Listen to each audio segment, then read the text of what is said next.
Hi, folks. It's Larry. Larry talks again.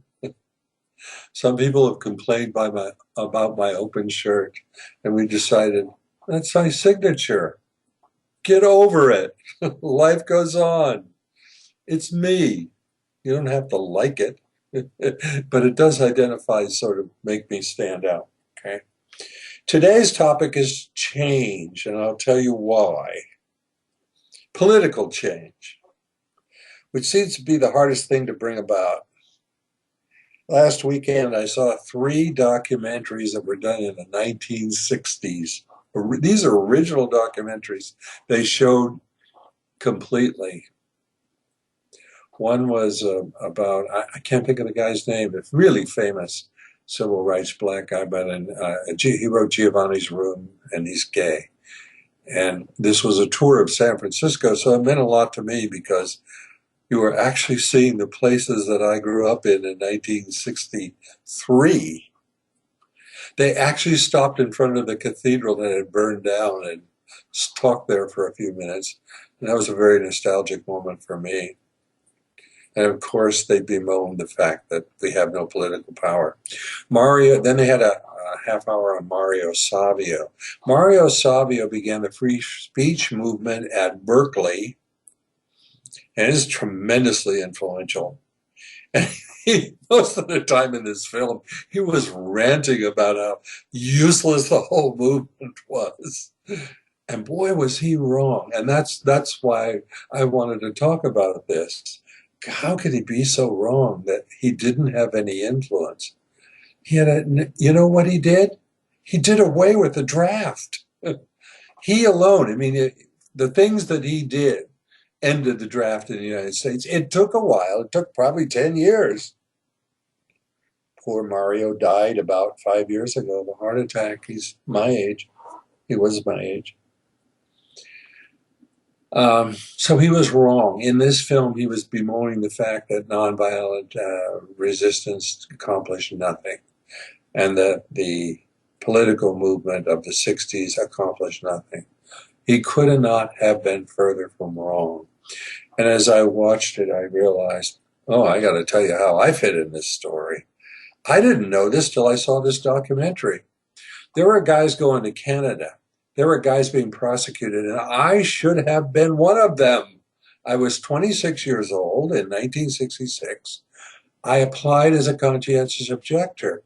At that point, it's the height of the Vietnam War. They were not accepting these at all. And I was thinking, oh God, I'm going to get in serious trouble. And I think my board must have went to bat for me because I was just beginning a college teacher. Something the conservatives would just shit their pants about today. I mean, here you got the presidential candidate saying we should censor teachers. We should censor free speech in colleges. However, that's where I was headed, even though I had been exempted from the draft for my education. And then, of course, when I got my degree, I was now open to the draft. And they didn't draft me. I filed as a conscientious objector. And you know what they did? They just ignored it. I was 26 years old, and age was just right on the edge. They were drafting people age 26. So in the documentary, I saw, wow, these people my age at that time were gathering together and saying, oh, do I go to Canada? How do I deal with going to jail? These were the questions they were dealing with. And I was like, dumb. I went right over my head. And I have to say, it must have been my draft board that protected me. And, only as I watched that documentary did I realize how close I came to going to jail and to having, or Canada, or God knows, my life should have been terribly disrupted. And the only reason it wasn't was because they were draft boards. They're the ones who decided. And what they decided to do was simply to ignore my application and not to, I guess they would have waited to process it until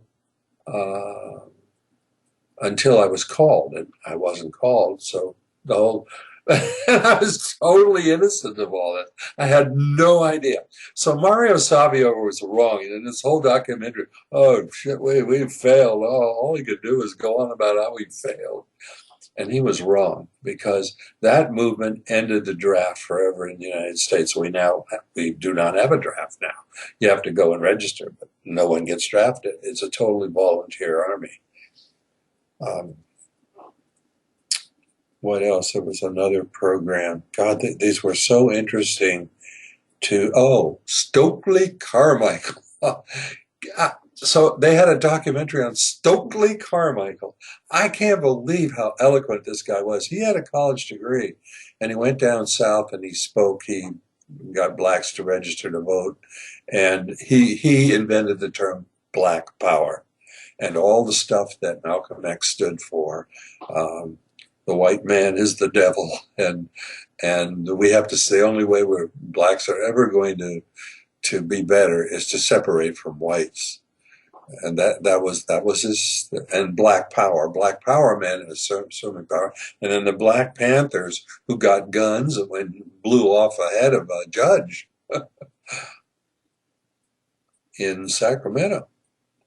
And the famous, God, I'm trying to think of her name, Free Angela Davis and all political prisoners. Angela Davis is still alive and teaching at UC California, University of California. But at the time, she was an accomplice to the murder of a judge with one of the Black Panthers that blew off a judge's head. Wow, those were tough times. And then Mario Savio, and there was a feeling, and there's a feeling today that it just didn't accomplish anything. Now, I want to talk a little about Barney. Look, the whole, what is that movement in the street that they had here for a couple years and it failed? In the streets, all the hippies getting together, all the, what do you call it, the dissidents getting together and accomplishing nothing. I say they're wrong about that. They have accomplished Bernie Sanders. Sanders is going to change everything. He may not become president. Even if he doesn't, the fact is, he's on Charlie Rose last Sunday. He was Rachel Maddow interviewed him. He's getting press all over the place, and it's serious press. It's not entertainment. He is talking about what he believes, and what he believes is a progressive program that the '60s was all about. Everything the '60s stood for: female equality, gay equality, minimum wage of $15 an hour, child care, health care for everybody. They call it socialism, but it isn't socialism. It's American. It's what Teddy Roosevelt and President Roosevelt wanted. So all these things are being accomplished. And the great and most important thing about Bernie, now here I'm going to repeat, I said this before, I'm going to repeat because I want you to notice this. And I'm going to predict something. We're going to have the biggest turnout in America that we've ever had at voting. The reason being, I have talked to people all the time and they say, I'll never vote. There's no point. The rich own everything. And Bernie has not taken any money from, and this is the most difficult issue of all in America and in politics, the buying and selling of political office and lobbying. And he has not taken any money. And people have said, what are we going to do about this? Well, he's doing something, and it's working. So he's got like 7 million, 70 million. He's gotten more money than any other candidate in history, in American history, from small donations and zero corporate. He will accept no corporate money. So this is an affront to the billionaires. It's an affront to the corruption in American government. And he talks about it every speech he gives. And I think that even if he does not become the nominee, he will have a tremendous effect. And like Mario Savio, if he fails to become the nominee, he will still have a tremendous influence on the future of politics in the United States, because what he has done has started a progressive movement, and all these issues are to the front. And I believe, well, in the last election, 63% of the voters turned out. 63%. No, I'm sorry, 63 didn't. 63% of the voters. And you say, well, it's a midterm election, it doesn't matter. That's terrible. In this election, it's going to be just the opposite, because Bernie Sanders is saying there's a reason to vote. We're going to vote these bastards out of office. We're going to vote the billionaires out of government. He says that in every speech. Even if he loses, it's going to have an effect, just like Mario Savio. Might not be tomorrow, but it's going to be. There's going to be an effect. And I think Hillary Clinton is moving far to the left, to the progressive side. And if I were going to give him any advice, and Clinton any advice, I'd say use the term progressive, not socialist. Stupid. We're not socialists. We're progressives, and progressive means looking out for the common good. I could give a whole speech. I've got to end now. We're at the end of this. But if I were going to give a speech on this, I'd say, the purpose of government is a common good. Why would you ever want to do away with government? Overthrowing it and changing it, yes. But doing away with it, you got to be totally stupid. You got to be suicidal. Government's purpose is to defend us, to take care of the infrastructure, to take care of schools, hospitals, medicine, all that stuff. To make laws, to make things fair. I don't think that'll happen. But how shall I end this? I'm optimistic. I'm optimistic from what I saw, documentaries that were 50 years old, showing me that the very things that we were saying 50 years ago couldn't happen have indeed happened. And Bernie Sanders is an example of someone who is out there today, just like Teddy Roosevelt and the Roosevelts, advocating this stuff. And even though everybody says he's not likely to become the nominee for the presidency, he is changing. You'd have to be here in America. You'd have to see the media, how they're treating him, and you would see they're changing. And the reason I think even the media listens to him is they realize he's the only hope against Citizens United and the, almost $1 trillion is, look, I'll end with this, how bad it is, the rich ruling everything. The Koch brothers have said, go ahead, tax us all you want. We don't care. We've got so goddamn much money. We control everything. We don't need any more money. We already control everything. They haven't said that, but that's the implication. When the Koch brothers are saying it's all right to tax us more, they're saying that's because we have enough money for all our lobbyists. I'm going to end with this point. I've only seen this in the media once. It's probably 5 years ago. The tax breaks that the rich have gotten, which amount to trillions of dollars, 1% of the tax breaks that the billionaires get is enough to pay for buying the entire government. That's how much they actually use to buy the entire government. They don't need it anymore. They don't need any more help from. They've already bought the legislature. They've already bought everything. So this is serious stuff. In terms of there's no more democracy in America, and people are fighting to get it back. Sanders, and I think Clinton will. She's bought and paid for, but the influence of Sanders will not go away any more than the influence. Maybe never heard of Mario Savio, but my generation knows what he did.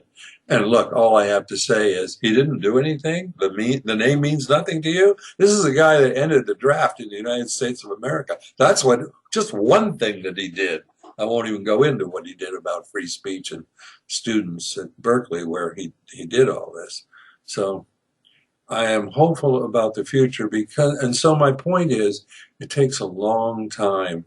I have an art exhibit on Flickr, And the first 2 months, nothing happened, 10, 12 people. And now there's 70. And the third month, it's quadrupled in size. Well, I was kind of depressed or dispirited about it. How am I going to get anybody to look at this? Just do your work. Do what you need to do. Do what you believe in, and you will change the world. We all have to believe in ourselves. There is nothing but us. We are the people. And if we don't get out there and kick ass and do what we know needs to be done. I built I call it my pyramid, 300 works of art online. And it's, if you want to look at it, it's Moorman L, MOORMANL dot two, no, I'm sorry, L, underline 275 Flickr, FLICKR.com. And you will see 5 albums of my art, 300 pictures. That's my thing that I wanted to accomplish. So thank you for listening. If you have a topic you'd like me to talk about, and by the way, I talked about this topic because I was greatly moved by it, because I lived through all this. I watched the documentaries at the time. I lived through it. And so I know what happened. And it's kind of sad to see that people thought that they failed, but they did not fail. We don't have a draft in America because of one man. And God knows what Bernie Sanders is going to accomplish. 50 years from now, we'll be evaluating it. We won't see it now, but I know, just like Roosevelt did what he did, we will see a difference. Thank you. Larry's saying goodbye till next time.